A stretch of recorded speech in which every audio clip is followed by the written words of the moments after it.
In the emerald hell of the Pacific jungles, one sound stood out above the rest. It wasn't the crack of a bolt-action rifle or the slow chug of a heavy machine gun. It was the rapid, terrifying roar of the Browning automatic rifle. To the Japanese, it was the sound of a closing door. If you carried a BAR, you were a marked man. Your life expectancy in a firefight was often measured in minutes. You weren't just a soldier, you were the primary target for every sniper and machine gun team across the line. Japanese doctrine was clear: shoot the BAR gunner first. They knew that if they didn't silence that one weapon, their legendary Banzai charges would never even reach the American lines. From the black sands of Iwo Jima to the limestone caves of Peleliu, the BAR became the backbone of the US Marines. But the story of this legendary weapon didn't start in the jungle. It began in a completely different world, during a completely different war. To understand why the Japanese hated this weapon so much, we have to look at the disparity in firepower. While a Japanese squad relied on one light machine gun for every 15 men, the Americans were beginning to flood their ranks with automatic fire. Imagine being pointed out by an entire enemy division. That was the reality.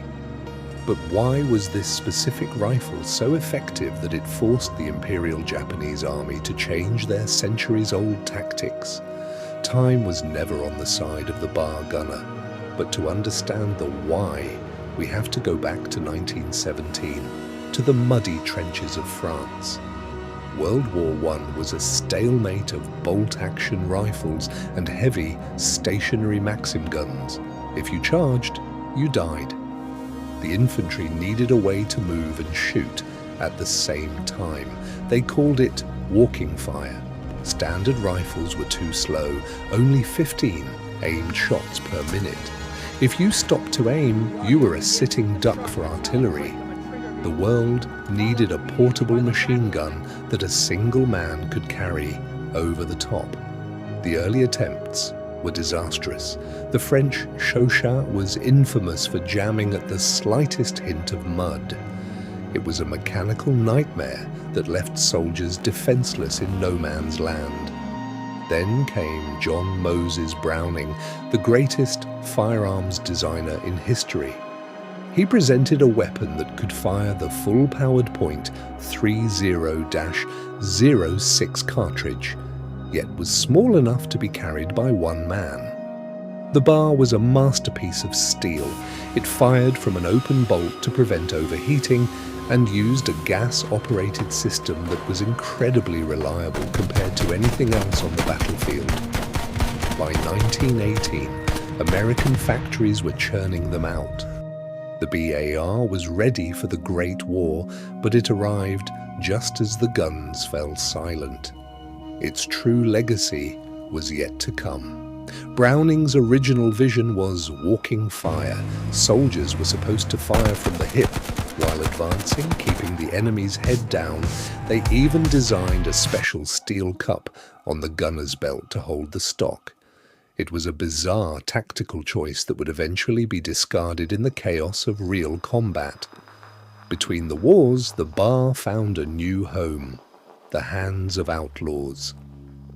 In the 1930s, Bonnie and Clyde loved the BAR. Its power could punch straight through the thick steel bodies of the V8 Fords of that era. After the infamous ambush of Bonnie and Clyde, the BAR's reputation for sheer stopping power was cemented. If it could stop a car, it could stop anything. Gangsters would saw off the barrels and remove the stocks to make scatterguns. They turned a military rifle into the ultimate urban ambush weapon. The FBI and federal agents had to adopt the Colt Monitor, a specialized version of the BAR, just to keep up with the firepower of the Depression-era criminals. As World War II loomed, the BAR was updated to the A2 model. They added a bipod and a heavy flash hider, trying to turn a walking rifle into a light machine gun. It became heavier, but more lethal. In sustained fire, the barrel would glow red hot. Unlike other machine guns, you couldn't swap the BAR's barrel in the field. This was its greatest weakness.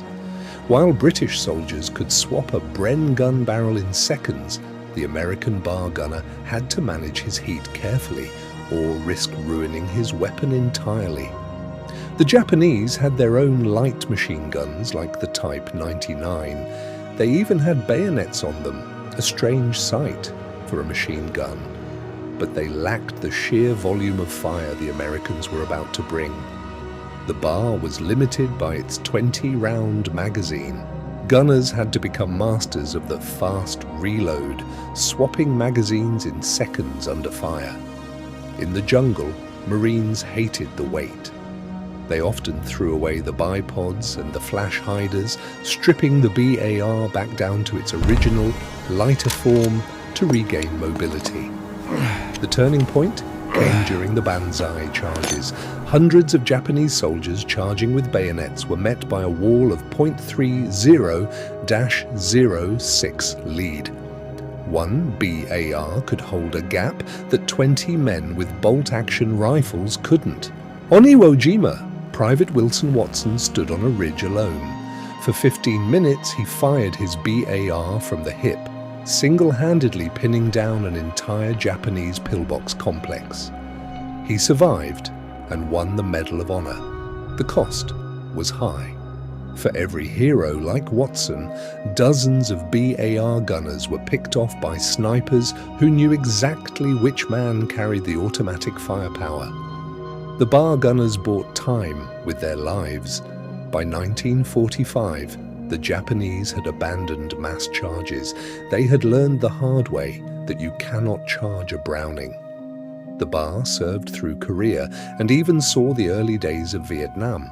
It was finally replaced by the M60, but its DNA, the idea of portable squad-level suppression, lives on.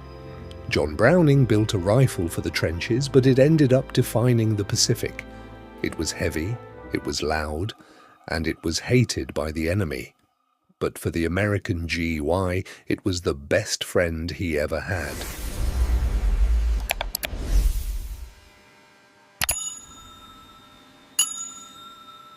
History unlocked. See you next time.